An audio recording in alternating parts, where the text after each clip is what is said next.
Ina-contempt ng House Squad Committee ang dating hepe ng Mandaluyong Police na si Colonel Hector Grijaldo matapos hindi na naman sumipot sa kanilang pagdinig. Ang customs broker namang si Mark Taguba, tumestigo rin at dinawit ulit sa drug smuggling si Congressman Pulong Duterte. Nasa frontline ng balitang yan si Marian Enriquez. Huling araw na ngayon ng pagdinig ng House Squad Committee kaugnay sa illegal na pogo, droga at extrajudicial killings ngayong taon. Pero matatapos na lang ang taon, hindi pa rin sumisipot sa Kamara ang dating hepe ng Mandaluyong Police na si Colonel Hector Grijaldo. Matatandaang humarap si Grijaldo sa Senado noong Oktubre at inakusahan sina Congressman Dan Fernandez at Benny Abante na namilit umano sa kanyang kumpirmahin ang reward system sa drug war noong Administrasyong Duterte. Itinanggi na ito noon ng mga mambabatas. 4 na beses nang ipinatatawag ng Kamara si Grijaldo pero nitong December 2, inoperahan daw siya sa balikat kaya hindi ulit nakadalo sa Quad Committee kanina.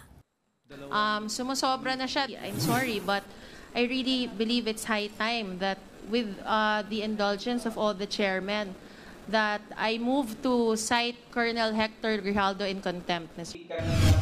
Wala pang tugon si Grijaldo sa contempt order ng Kamara pero ang PNP handa raw agad tumugon sa direktiba ng Quadcom. We will provide assistance sa Quad Committee to make sure na a-attend po sa susunod po itong si Colonel Grijaldo who remains under restrictive custody po. Samantala, muli ring tumestigo sa Kamara ang customs fixer na si Mark Taguba. Muli niyang itinuro ang tinatawag niyang Davao Group ni na Congressman Paulo Duterte na siya umanong nasa likod ng talamak na drug smuggling. Sino masasabi mo na head o leader ng Davao Group na to?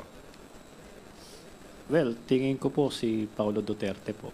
Yan po ba ay common knowledge po sa inyong pinagtatrabahuan dati? Yes po yun.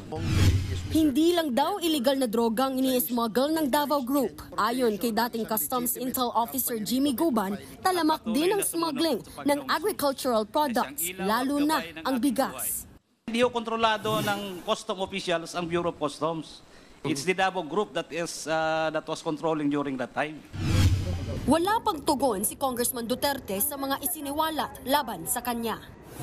Sa susunod na linggo, nakatagdang isumite ng Quad Committee sa plenaryo ang kanilang progress report. Nasa 15 mga panukalang batas ang balak nilang ihain at nasa 10 mga individual ang irerekomenda nilang sampahan ng mga criminal at administrative charges.